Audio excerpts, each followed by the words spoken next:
สำหรับคนที่มาขอใบขานนาคไปแล้วคือคนสิบวชนั่นแหละให้มาขานนาคอยู่พี่แหละ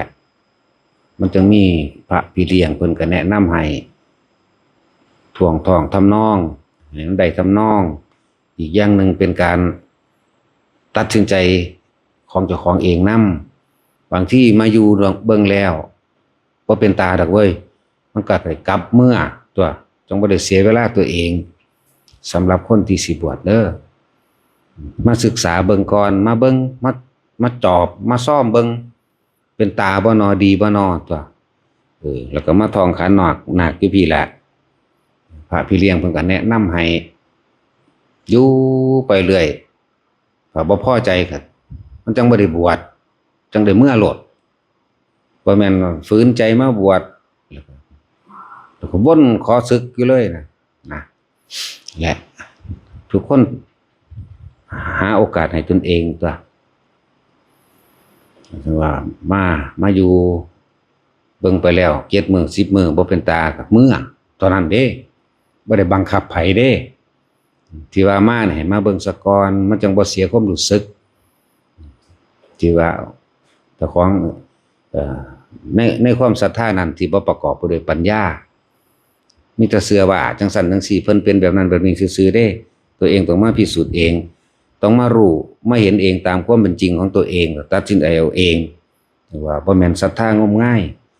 ศรัทธาประกอบไปด้วยปัญญาและพิจารณาให้รอบคอบในตัวเองเพราะว่ามันเป็นเรื่องอนาคตของตัวเองเป็นเรื่องของตัวเองแต่ว่าบ่ดีบ่แม่นละเว้ยครับมีเท่านั้นนั่นแหละแล้วก็พวกนั้นว่าบวชแล้วทานั้นก็คือตามท่าบรรดาแล้วมันก็ต้องอยู่ใน5 พรรษามันจึงสิพ้นนิสัยมาเรียนรู้เอาข้อวัดปฏิบัติเอิ้นว่านิสัยนั่นแหละเพิ่นเอิ้นว่านิสัยก็ว่าเบิ่งข้อวัดปฏิบัติถ้ามันพ้น5 ปีแล้วจังไปดอกก็สิไปอยู่หม้องอื่นหรือว่าเพิ่นก็เบิ่งอยู่ดอกเว้ย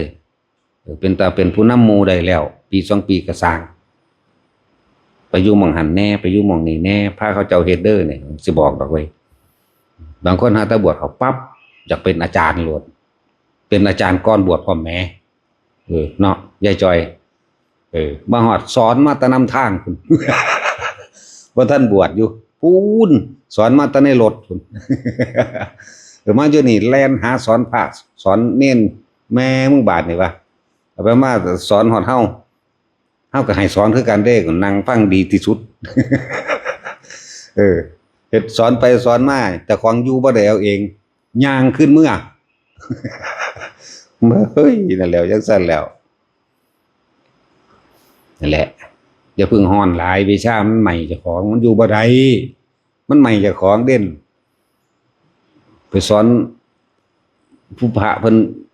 บวชอยู่โดนบ่แห้งแล้วก็ฟังเฉยๆว่าเพิ่นบ่รู้มันบ่แม่นเด่นก็แม่นนั่นแหละเพิ่นเบิดรู้แล้ว เพิ่นก็เลยฟังอยู่หั่นแล้วคือจะไปเข้าใจว่าเจ้าของต้องอย่างนั้นนะหลวงพี่ตรงนี้นะอาจารย์เนี่ยแม่งบาดนี่ว่าเว้าไปโลด แบบอย่าฮ้อนอย่าพึ่งฮ้อนภาษาความรู้กันจำนั้นนั่นนะผมยังโอนที่ให้คนนั้นคนนี้หมดแล้วว่ะเดี๋ยว7 มื้อเพราะหึงมันย่างเมื่อ เขาหับขึ้นทั้งรถเขาหับขึ้นทั้งรถเขาสิไปส่งอันคิวรถบกสสอนเขาไปตะขึ้นรถไปอีก โอ้ยเนาะบักอรหันต์ใหญ่เอ้ย นี่ครับพวกผู้สิบวชเด้อถ้าผู้ใดคิดว่าอยู่ได้แล้วก็บ่ต้องว่าดอกบวชตลอดชีวิตนั่นมันฮ้อน ว่าบ่อยู่ไปเรื่อยๆว่าจังซี่บวชตลอดชีวิตครับอุปชฌาย์ถามสิบวชโดนบ่ล่ะตลอดชีวิตครับชีวิตนี้ผมมอบพระพุทธศาสนาแล้วทั้งเว้าทั้งให้เบ้ยลึกซึ้งแฮงได้15 มื้อสึกคิดฮอดเมีย อีกผู้หนึ่งว่าท่านมีเมียแต่ว่าออกไปหาเมีย เว้าคู่หมู่พร้อมเด้ผมบรรลุอนาคามีนะอย่ามาประมาทผมนะว่าซั่นออกไปเอาเมียซ้ำ จังซั่นแล้ว มีหลายแบบหลายอย่างอยู่นิ่งๆโลด บวชโดนบ่โดนขอบวชไปเรื่อยๆก็ว่าไปตัวมันเป็นตั้งสั้นแหละนั่นแหละคือทุกคนให้โอกาสตนเองแสวงหาทางของตนเองเด้แต่ละสำนักมันก็มีอยู่ศึกษาในสำนักของเขาเจ้าสกอนจึงตัดสินใจบวชตัวพุ่นมองพระหลายหลวงตาสินทรัพย์มองหันทางดีถ้าบ่ดีพระบ่หลายเด้เนาะหลวงตาสินทรัพย์หลวงตาสินคิดไปพูนหมู่ก็หลาย นั่นแหละไปเลือกเบิ่งแต่ละหม่องตัวนั่นแหละเฮาแนะนำไปคุณเด้เฮาหลวงตาสินทรัพย์เด้อ หลวงตาสินคิดบ่อน้ำพระอินทร์เป็นจังซั่นพระอินทร์มาขุดน้ำไปกินมั้งเลยตั้งชื่อว่าจังซั่น หลายหม่องก็ดอกหลายก็น้อยนั่นแหละว่าหลายซื่อๆดอกบ่พอ100ดอกหลายก็ว่าบ่พอ10ดอกนั่นแหละไปเลือกเบิ่งให้โอกาสตนเองตัวเพราะว่าครูบาอาจารย์ทุกองค์ที่เป็นครูบาอาจารย์แล้วเพิ่นบ่ได้เลือกลูกศิษย์เข้าใจบ่ล่ะลูกศิษย์ต่างหากที่เป็นผู้เลือกครูอาจารย์นะตัวเองเลือกเองตัวเองก็ต้องตัดสินใจแล้วมั่นใจในตนเองเด้อเพิ่นอยู่ของเพิ่นแบบนั้นเพิ่นอยู่หม่องเก่าเพิ่นบ่ไปบ่มาเพิ่นอยู่ในที่ของเพิ่นแต่ของเป็นผู้ไปให้ค่าหรือด้อยค่าก็เป็นที่ตัวแต่ของเองเด้เพิ่นอยู่หม่องเก่าเด้เลือกเอาครูบาอาจารย์บ่ได้เคยเลือกลูกศิษย์มีแต่ลูกศิษย์เท่านั้นเลือกครูบาอาจารย์อย่างสั้น ว่ามาศึกษาเบิ่งซะก่อนมาใส่ชีวิตประสบการณ์จริงเบิ่งซะก่อนนั่นแหละปัญญาอีหลีมันก็ดีบ่แม่นการนึกคิดดนเดาเอาเองบ่แม่นการใส่เหตุผลแค่ได้ยินได้ฟัง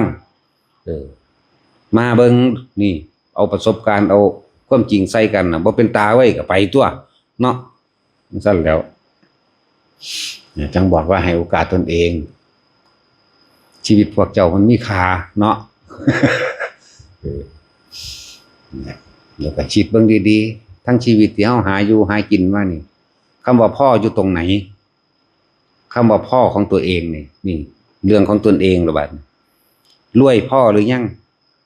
มีทรัพย์สมบัติพ่อหรือยังคำว่าพ่อของตนเองถึงที่สุดของปัญหาตนเองหรือว่าแก้ไขปัญหาตนเองได้ถูกต้องแจ้งจริงหรือยัง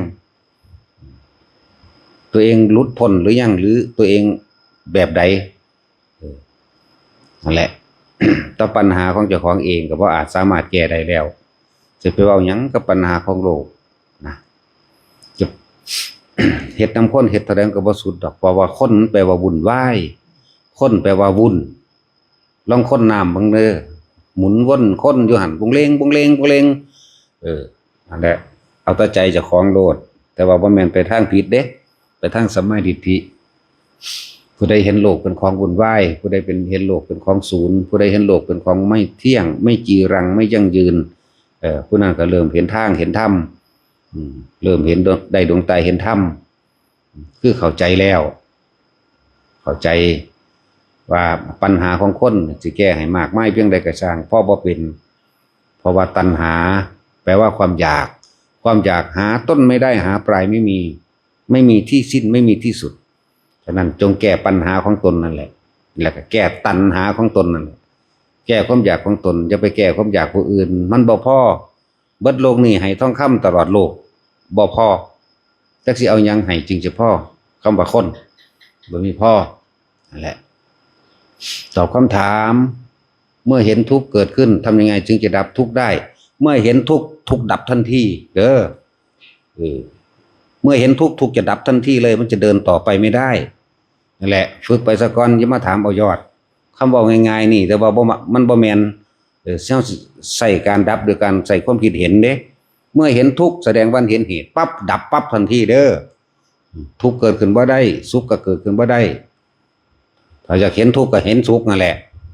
ถ้าอยากเห็นทุกข์ก็เห็นความพอใจของเจ้าของเองนั่นแหละตัวทุกข์นั่นแหละสาเหตุทุกข์ความยินดีความพอใจความแสวงหาอันนั้นแหละเหตุแห่งทุกข์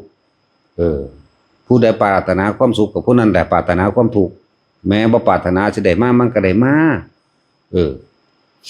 ในโลกนี้มีแต่ทุกข์เกิดมีแต่ทุกข์ดับแน่ทั้งสั้นแล้วบ่ได้มีสุขจักอันเด้ตอบปัญหาก็ตอบให้แล้ว เมื่อทุกข์เกิดขึ้นจะดับยังไงถ้าเห็นทุกข์เกิดขึ้นมันดับทันทีเด้ความจริงมันนั่นน่ะนั่นเป็นการคิดเอาซื่อๆได้อันตรงนั้นน่ะนั่นแล้วมันสิต่ออารมณ์บ่ได้ปั๊บทันทีเลยเห็นจังได๋ล่ะเห็นดูเพราะแต่อยากได้อันนั้นปั๊บเนี่ย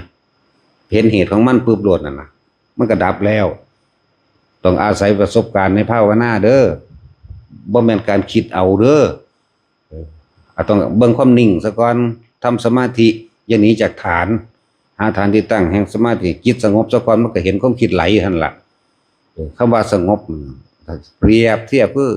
ถ้าเฮาไหลไปน้ำเฮาบ่ฮู้ได้ว่าเฮาไหลหั่นน่ะแต่เฮาขึ้นมาเทิงบกแล้ว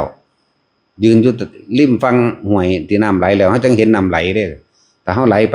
ปน้ำไหลไปเลยถ้าเฮาขึ้นมาขอบห้วยปุ๊บเฮาจังเห็นน้ำไหลมีฝุ่นมีงาใหม่มีขยะมีหยักเยื่อมีนั่นมีนี่ไหลวนแบบนั้นมันจังเห็นนี่ก็เหมือนกันเฮาต้องเฮ็ดในจิตตั้งมั่นซะก่อนสมถะภาวนาทำเกิดขึ้นตรงนี้ซะก่อนเกิดความหยุดความคิดได้ซะก่อนสมถะนี่เอิ้นว่าทำให้จิตว่างนิ่งซะก่อนบัดนี้เมื่อนิ่งได้แล้วบัดนี้วิปัสสนาก็สิเห็นตามความจริงว่าความคิดนี่ไหลไปเรื่อยความคิดนี่มันคิดแบบนี้ไปแบบนี้อยากได้แบบนี้อยากเป็นแบบนี้ตั้งกี้เฮาก็ทำตามความคิดเว้าตามความคิดอารมณ์ก็เกิดไปตามความคิดวิปัสสนาเห็นทันของมันแล้วนั่นแหละจึงทำให้ว่างจากจิตบัดนี้